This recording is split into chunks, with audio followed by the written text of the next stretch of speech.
Le championnat de France FFS AGT fait son retour ici à Albi pour la première fois depuis 9 ans. Un départ donné en file indienne sous la conduite de Matteo Herrero, jeune pilote de 18 ans qui nous vient de l'Alpine Elf Europac. Dès le début de course, c'est Ricardo van der Ende qui se distingue. Le pilote de la BMW en lutte pour le titre dans la catégorie Silver Cup veut effacer le double zéro enregistré sur le circuit.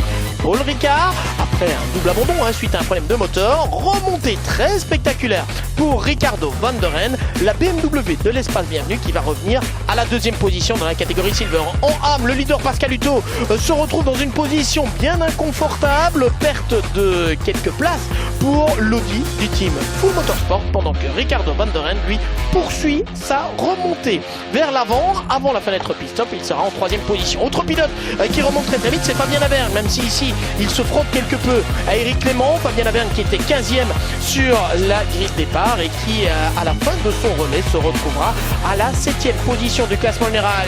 Les leaders de la Silver Cup ne sont pas décidés à laisser la BMW reprendre le large au championnat. On croise les doigts du côté de Christophe Amon. L'Audi du team Full Motorsport est alors 3e dans la catégorie âme après le petit queue de Pascal Hutto. Changement de pilote et on voit ici Benjamin Le Sen qui s'infiltre de justesse devant Paul Petit pour la deuxième place de la catégorie Silver. En tête, pas de problème pour Morgan Moulin-Trafort qui a parfaitement relayé Matteo Herrero. L'Alpine de l'équipe Mirage caracole aux avant-postes pendant que Christophe Amon est revenu lui sur César Gazo et qu'il surprend ici le jeune pilote de 16 ans. La Toyota n'a rien pu faire pour empêcher l'Audi de s'emparer de cette deuxième position dans la catégorie âme. Une catégorie âme où on va assister à la 3e victoire de la Ginetta numéro 72 de Sylvain Caroff et Erwan Bastard en tête de la course. 3e victoire au classement général pour l'écurie Mirage Racing qui s'impose devant Robert Consani et Benjamin Lariche, vainqueur de la Silver Cup